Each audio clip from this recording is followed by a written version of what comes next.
Poros Jokowi terancam bubar. Waspadai dagelan politik ala PDI Perjuangan. Di gelaran Pilpres 2024, di awal tahun politik, kita disuguhi drama politik PDI Perjuangan. Banyak adegan-adegan lucu, bikin kita ngakak terbahak-bahak. Kadang ada yang drama memilukan. Berikut drama politik PDIP jelang Pilpres 2024 dan kemana sebaiknya PDIP berkoalisi versi A1 analisis Intel Langit.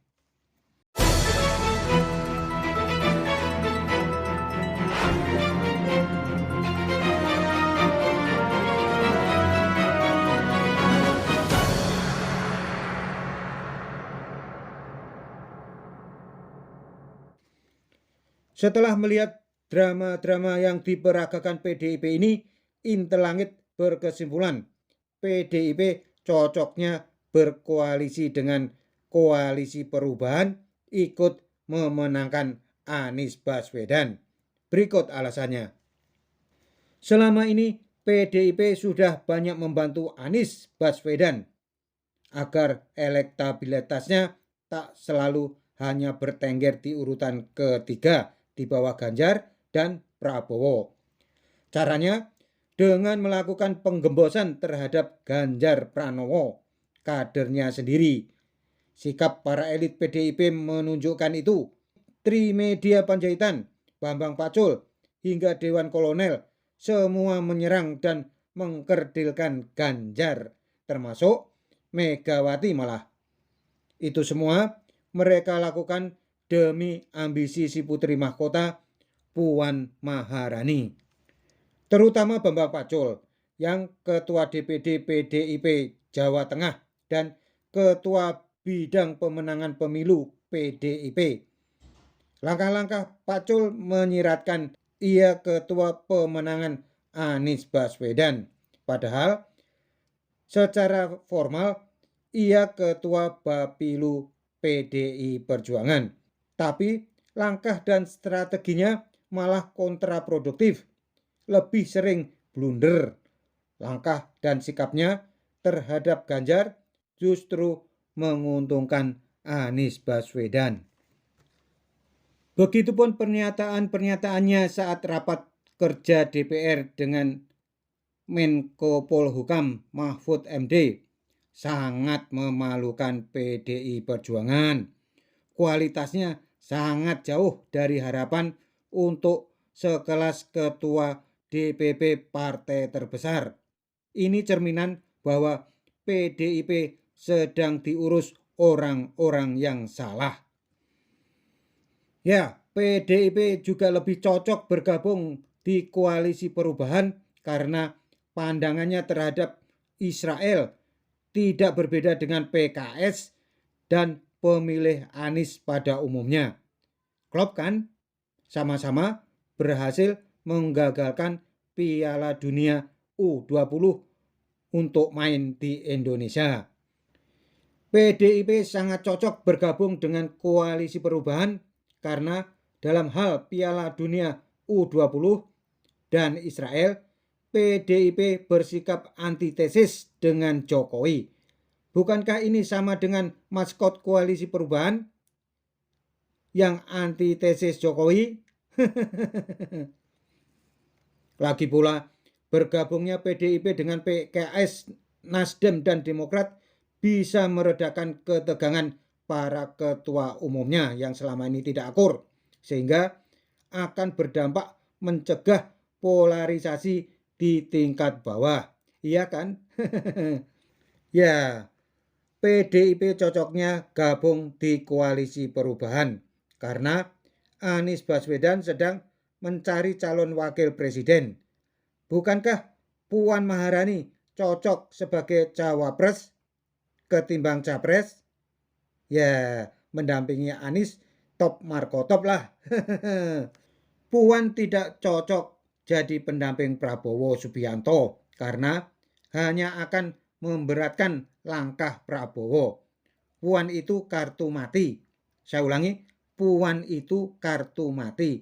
Dipasangkan dengan siapapun malah mematikan, malah bikin mati pasangannya, membebani. Bergabungnya PDIP dengan Nasdem, PKS, Demokrat akan menciptakan keseimbangan dalam berkoalisi melawan gabungan Gerindra, Golkar, P3, PAN, dan PKB. Sehingga baik koalisi perubahan terdiri 4 partai maupun koalisi pro Jokowi 5 partai jadi sama-sama berbaur antara partai Islam dan partai nasionalis. Ini pilpres dengan kombinasi ideal, bukan? Oh ya, apabila PDIP gabung di koalisi perubahan, maka peluang Puan menjadi capres terbuka lebar karena setiap saat Anies Baswedan bisa mundur dari pencapresan karena berurusan dengan KPK. Jadi gimana? Banyak cocoknya kan PDIP gabung dengan koalisi perubahan? Itu lebih simpel ketimbang pengen gabung dengan koalisi poros Jokowi yang sudah lebih dulu digagas. Masa partai besar pemenang pemilu merengek pengen gabung dengan partai kecil-kecil? Sudah gabungnya belakangan, tak tahu diri pula pengen minta jatah calon presiden. Mending kalau yang dimajukan itu Ganjar Pranowo. Lah ini Puan yang elektabilitasnya selalu di kisaran 1%, ya malah kontraproduktif lah. Benar kata Erlangga, kalau PDIP ingin gabung dengan poros Jokowi, ya gabung saja. Gabung dulu saja, gak usah pakai syarat aneh-aneh. Kan gabungnya belakangan. Tahu dirilah, toh koalisi besar bentukan Jokowi ini sudah tak butuh partai yang rewel-rewel pakai syarat-syarat. Kecuali bila tujuan PDIP hanya ingin ngacak-acak koalisi besar pro Jokowi untuk memenangkan lagi-lagi Anies Baswedan. Bukankah itu langkah PDI selama ini ingin memenangkan Anies Baswedan? Kalau dijawab tidak, tapi manuver-manuvernya selama ini disadari atau tidak menyiratkan itu. Jadi gimana? PDIP masih ngarep gabung di poros Jokowi? Sebaiknya jangan deh. Sebaiknya poros Jokowi menolak bila PDIP menyodorkan nama Puan. Gimana ya? Ya itu tadi, Puan itu kartu mati, tidak diminati rakyat. Terbukti dari hasil survei semua lembaga survei, hasilnya jeblok. Jangankan disodorkan ke rakyat, Pak D-nya sendiri, Guntur Soekarno Putro, wanti-wanti ngasih kode keras bahwa ia lebih memilih Ganjar daripada Puan ponakannya sendiri. Kecuali yang disodorkan Ganjar bolehlah. Bisik-bisik terdengar Prananda Prabowo, yaitu kakak tiri Puan Maharani, juga lebih setuju Ganjar yang dimajukan PDIP ketimbang Puan.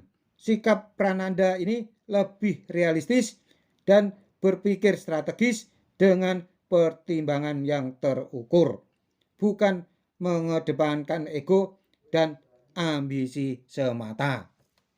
Oh ya, belakangan ini melalui Puan, PDI meralat syaratnya.